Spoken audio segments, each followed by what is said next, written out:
excited to I gotta get a temp check. How you guys doing? Oh, temperature is rising. See, I mean, 12 games separate us and looks like this is happening right now. Kelly a repeat. Regardless, I am excited for the next 12 games. That is right, and it's not just the ex-champions, it's not just the buddy, but also those 3 spots into the global championships. Of course, that is what these teams are really fighting for, but also the bragging rights. I am so ready to see. I mean, NA has already been popping off this major, and I can expect more in the grand finals. That's right. I'm telling you, eyes are on the global championship, and of course, for y'all at home, if you guys want to go, it is happening in Texas this year. Tickets are available. Go check it out online for all the details. We hope to see you guys there. Now, as we focus on the competition, I think obviously we have to ask the question: what makes a champion?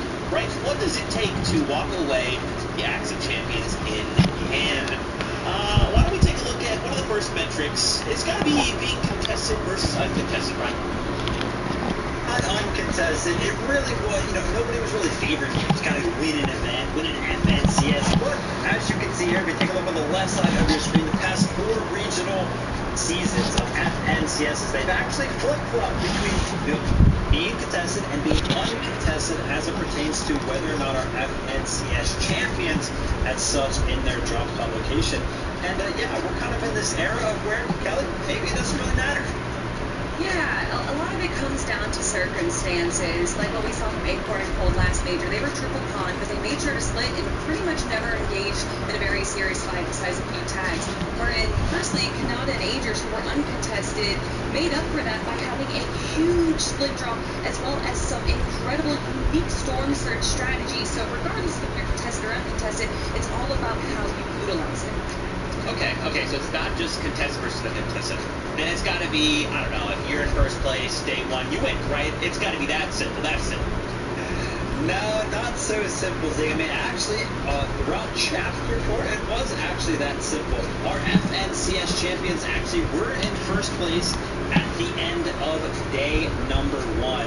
But then Chapter 5, Season 1, just 1 season ago, Acorn and Cold did the unthinkable and in third place at the end of day number 1. They managed to clutch up. But Kelly, there's something important to kind of mention there. Is that Chapter 5, Season 1, of course, was the introduction of those 1.5 exit points that we'll see in day number 2. That's right. And actually, if you go back to Chapter 4 and put in that 1.5 of that for day 2, non-majors actually wouldn't have won either. So although first place in day 1 is a great indication of doing well, that doesn't necessarily mean that they're going to win the whole thing. Okay, all right. So it's a little more complex than just these 2 factors. All right, let's take some of this information. Let's take it to the map itself. Right now we know contested and contested. It doesn't really matter. Sometimes a dude will just walk away and they'll win it all. Let's kind of start with the talk of the town. It's Grim Gate. Peterbot Pollo going here, but now finally, they will be contested. Yeah, and I mean, listen, for anybody that just tuned in to NA, kind of checking out just Grand Finals exclusively, Peterbot and Pollo have ran NA this season. They have been getting uncontested Grimgate, uncontested high ground, anything that they have wanted. And that being contested may be a little bit of a switch up for them, but of course, Jutras and Kraz, the team contestant, it's their first FNCS finals, Kelly. So, I mean, if there was a team, the most aggressive and dominant duo to kind of take advantage of, it's going to be Peterbot and Pollo. So maybe we should be a little scared for that other duo.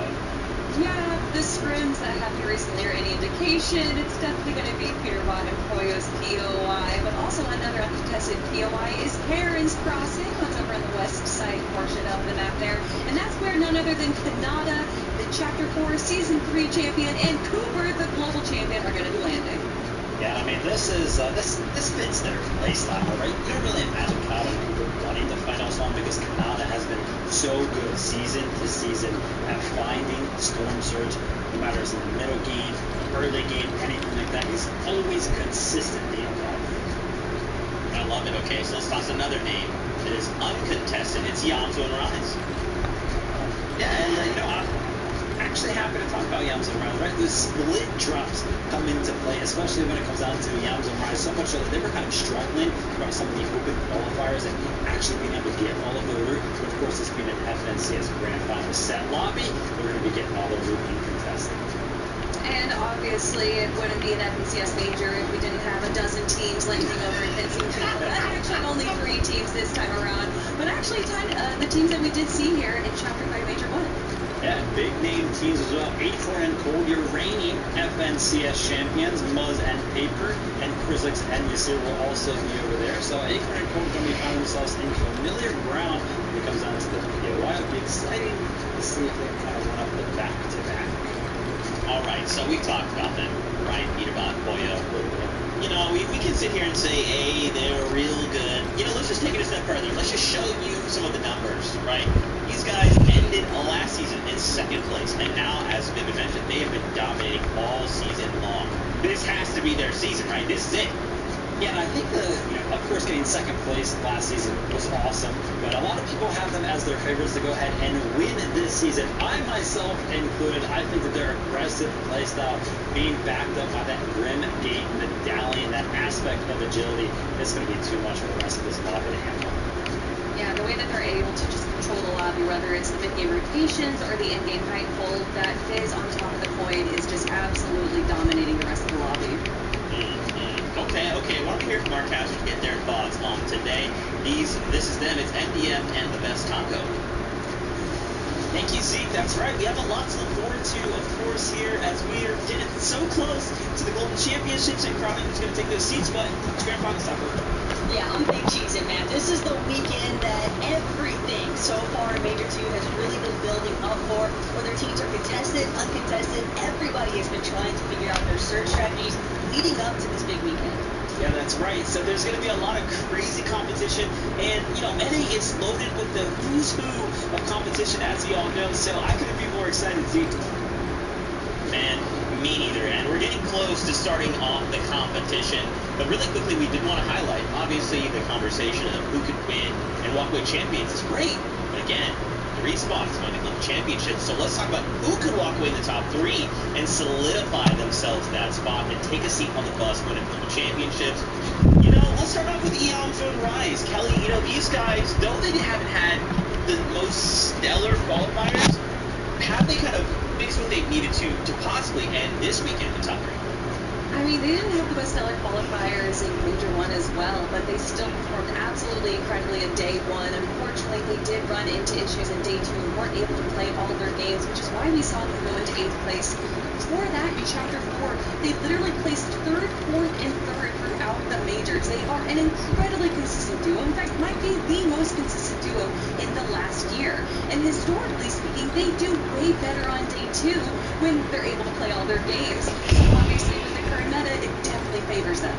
One thing to always keep an eye on when it comes to this duo, though, it's strategy. It feels like every single time we see them in a set lobby, they come up with something that is just so unique that nobody else has really been doing. And they go through such a good job of keeping it hidden. So I wouldn't be surprised if we saw some pretty consistent strategies kind of come out during the Grand Finals. But of course, Kelly, the one thing that kind of surprised us last weekend was their ability and their opportunity go ahead and not only take high ground, but also a victory royale with a well-respected Peterbot Boyo. It was something that definitely surprised a lot of us, but I do want to speak about I just remember in Major 1 where we had both of them shooting into in a tunnel, kind of baiting a player to come through, and it actually worked, and they waited in a bush while the players came towards them, and they were able to get some shots, not the elimination, but just, it's those kind of plays that really breaks the top players from the rest of the lobby. I love it. Now, you guys just were there consistent. I think when I think consistent, the duo that jumps to mind is Kanata, right? Kanata and Cooper. These guys, though they didn't necessarily get themselves a victory royale to auto-qualify to Grand Finals, they just kept slamming these consistent performances in the semifinals. Yeah, I mean, Kanata, the player who has made it to every single FNCS Grand Final, and then Cooper, of course, Global Championship winner. I mean, what a duo we have formed right here, and they look super good this season. I've always got to highlight the fact that Kanata is so good at finding Storm Surge. If I had to bet on any single team that would actually make it to all 12 of the end games over the course of this Grand Finals with enough Storm Surge to kind of sustain them, it would be this one. And just looking at their performance over the semifinals, I've said this so many times, but Kanata is such an intelligent player. And I love this towards the end game, in game number 2 of semis day 3. They see that it's going over a bridge and also that there's water underneath. They see most of the duos are going to be going over the bridge. So instead, they decide to save a few mats by going under the bridge. And you can tell that there's barely anyone near them, just one player right behind them. This allows them to box up in the metal, and then they use this to be able to control the rest. There's barely anyone near them, just one player right behind them. This allows them to box up in the metal, and then they use this to be able to control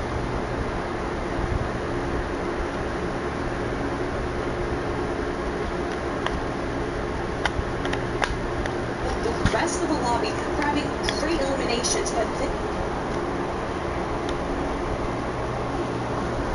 Let's talk about another dude. All right, let's go on the radar. Let's hit well. Of course, they've already been on the radar, but I think because being grand finals, I think we have to be a little more, we have to nitpick a little bit more, right? So though this duo is performing very well, guys, I feel like one of their biggest struggles is actually storm surge. Yeah, I mean, listen, everybody, when they're talking about Clix and Epic Well, and it comes down to their storm surge strategy, it's like, well, if Clix doesn't have a sniper rifle, then they're probably not getting enough surge. So what, if Clix doesn't necessarily get that sniper rifle, which, by the way, he's super good with, then we're probably going to see this duo kind of putting themselves in positions to actually box fight, get really, really close with other duos around the bunkers. yeah, Clix is an incredibly great fighter, so regardless of having the sniper or not, I don't think it's going to be too much of an issue once we do get into the in-game there. But of course, it's those long-range shots that we know Clix are right there, so good. But Clix and Epic Well, they have downloaded Lavish Layer so well. They know the pathing. They go for bunkers every time. They have such a strategy. To a part, I think it's a little bit of a double-edged sword. A lot of these end games go down to being able to adapt to your playstyle, and I feel like Epic Well and Clix are very regimented. However, we've seen them improve time and time again. We saw in Major 1 that they constantly went for height way too early, and in the most recent games we've watched in the Major 2, they've made such improvements, and I definitely think a lot of that is due to their coach BloodX. Okay, all right. One final name. I'm looking here at the script here. It says it's a little no-name duo, Acorn and Cold. Oh, sorry. Those are your Chapter 5 Season 1 champions who already have a spot to Globals, by the way. How could these guys possibly shake up this weekend? It's an interesting question. If we're going to wonder if they're going to be able to make it into the top 3 like we've seen them do before. And being the reigning Major 1 champions, they're absolutely incredible. They won over second place, which was Peter Van Poyo, by 170 points. I guess the question is, are they going to feel pressured, or are they going to take a bit more of a relaxed stance in their games today because they already have their ticket to Texas? Yeah, they definitely should be pretty comfortable coming into the day, but I'll tell you what, the lobby should not be feeling comfortable. We got Acorn and Cold in the lobby, and if there was any duo that I think could potentially get the most eliminations in one of these 12 games over Peter Van Poyo, then it would definitely be Acorn and Cold. Their fragging ability is, I want to say, second to none. They're doing really good. Regardless, Acorn and Cold are extremely good, and I wouldn't be surprised if we saw some double England games from this duo. Wow. Okay, these are some big words. Now, guys, in case y'all at home missed out on EU, we actually saw the meta change a little bit in a way I don't think any of us were expecting. Wings of Icarus, are those going to make a return, Ben? I mean, Muga and Aegis may be ahead of the meta. We saw them using it last week. Yeah, definitely. We saw Bugger use it, so we're going to see if that's going to be prioritized today as well. Okay, all right. Well, it is that time for it, man. Game number 1. Game number 1 start. Here right now, casters, take it away. Well, I couldn't be more excited to start getting into these games here because today is going to be an important day, of course, Taco, to set up that foundation. Yeah, and I mean, Analyst, I touched on it just a little bit towards the end there, but I think we will see a little bit of a surge in terms of the Wings of Icarus and their utilization. A lot of short rotates that were made much more efficiently throughout EU earlier today, so definitely wouldn't be too surprised to see NA kind of conforming to that similar competitive strategy. Yeah, some of that has to do with, of course, item adjustments, right? Just whole room if you were someone who was favoring a different playstyle before, but with that, we jump on the battle bus for game number 1.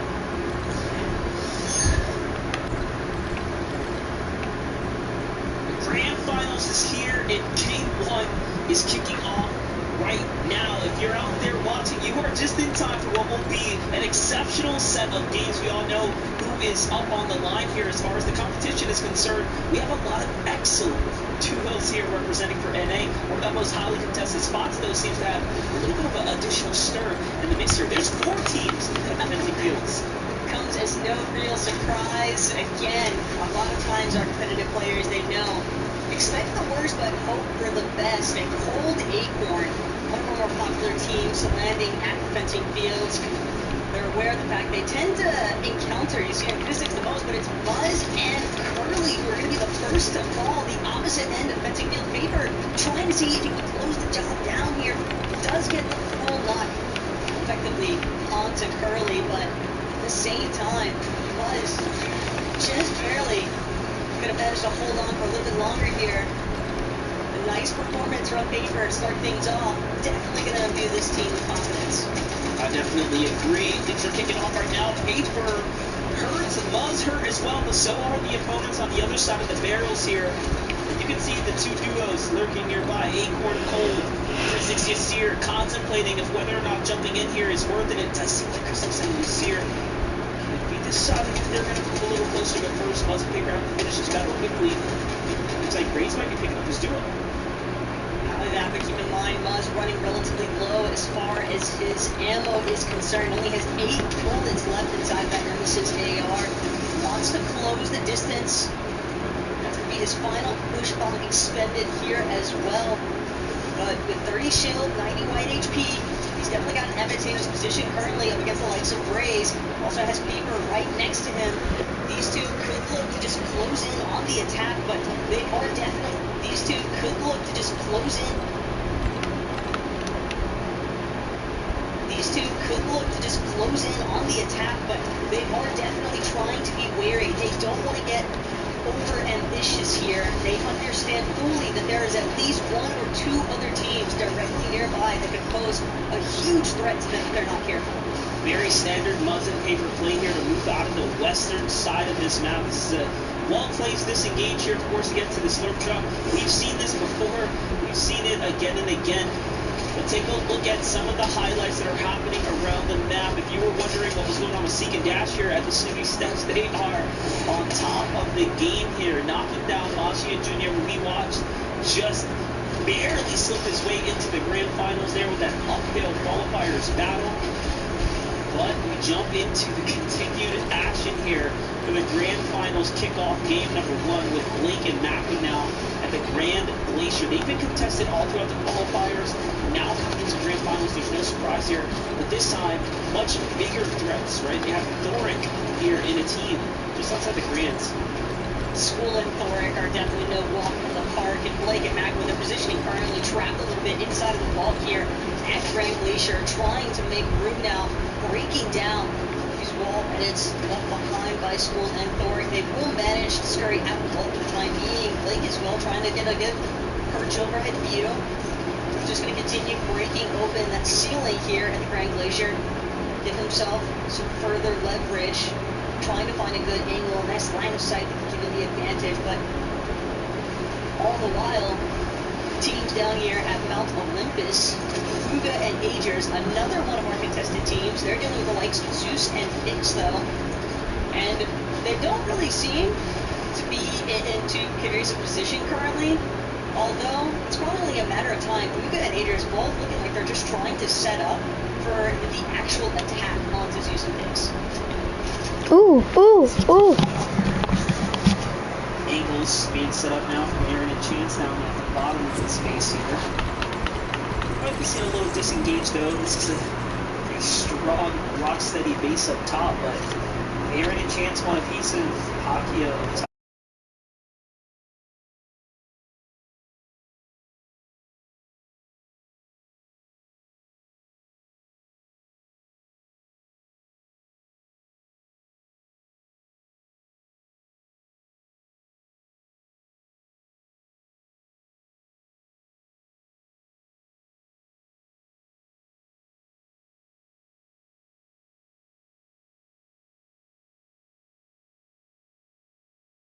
Taking note of the search tower that resides on top of the hill north of them.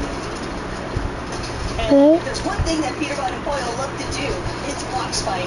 They recognize the fact that they might be able to third-party interfere, if anything, but this team, for sure, has their eyes set on that forecast tower MDF, and they are not the sort to let something go once they create the game plan for it. Yeah, this looks like the result of tons of preparation coming out of the semis weekend, where we already know their first set of games were a bit questionable, but I think we're looking at a much different Oyo and Peterborough who are trying to play for the win, not necessarily the eliminations. They're going to be fighting for that forecast tower here shortly. Hello? We get back into that battle, though. The Scissors already on the move here. They have an elimination, chasing down what's left of the duo.